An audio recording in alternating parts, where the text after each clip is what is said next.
Alright, welcome back.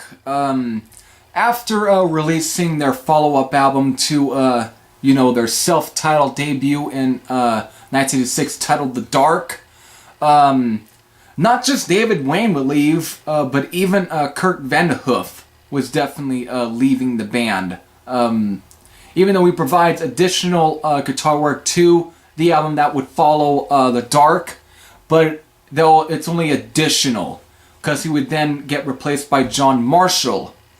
But, of course, replacing David Wayne is ex-Heretic singer Mike Howe.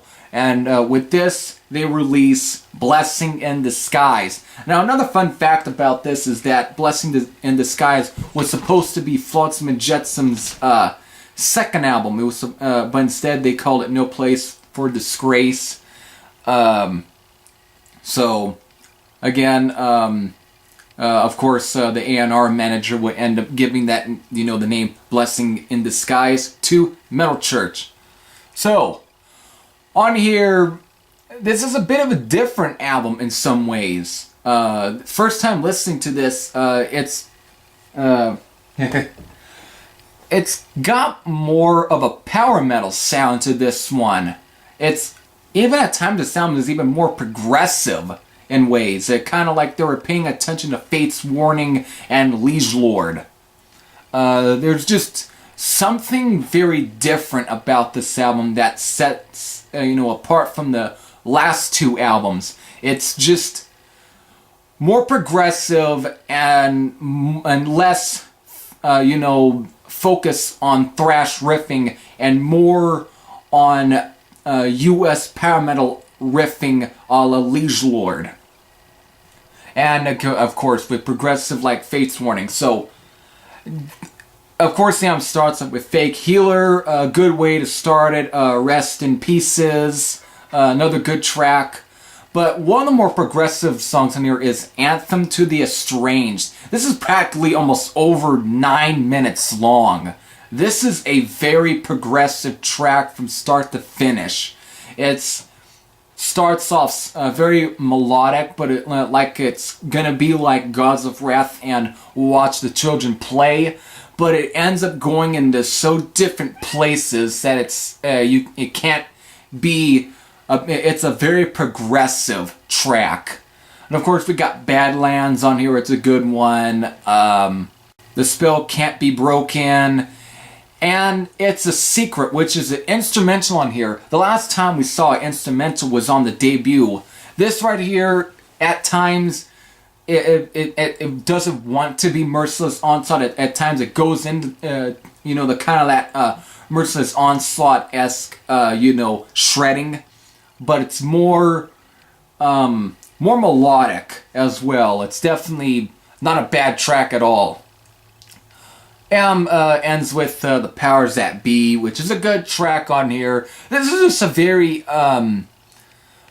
just a very less thrashy album. This isn't a bad album at all. I definitely dug this album. It's just, it doesn't really sound all that much like Metal Church in some places. It's like almost sounds like a different band at times, but you can definitely tell that it's Craig Wells, guitar riffing as well. You could definitely tell. But even Mike Howe, he's got a bit of a different singing voice than David Wayne. At times he almost has a bit of a Rob Halford-esque sound to him. But this album is definitely a great album as well. Probably not as good as, the first two albums, but still is a solid album. It's just more complex than the last two albums. Just a solid album. So, after this, band will then move on to the 90s. And so, throughout then, David Wayne would then come back into Metal Church, then leave. And of course, even during the time of the later part of the 80s, especially like the end of 1989, he would then form Reverend with former members of Heretic. So that definitely happened. And of course, in the 90s, he would then split that band up. Then would form Wayne in 2005, and that'd be it. Actually, no, not in 2005. Shit. In 2001, whatever. Because in 2005, David Wayne would soon leave us. Definitely, it definitely was a bit of a fatal blow to Metal Church in some ways.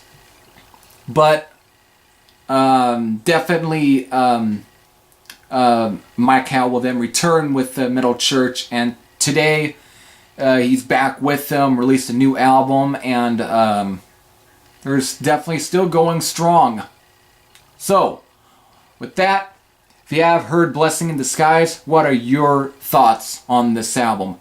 If you have, definitely place your thoughts in the comment section below. So, with that, this is Hippie Thrasher saying I am out. It's time to get to the next band. You're in for a treat yourself again. The best is still yet to come. Later.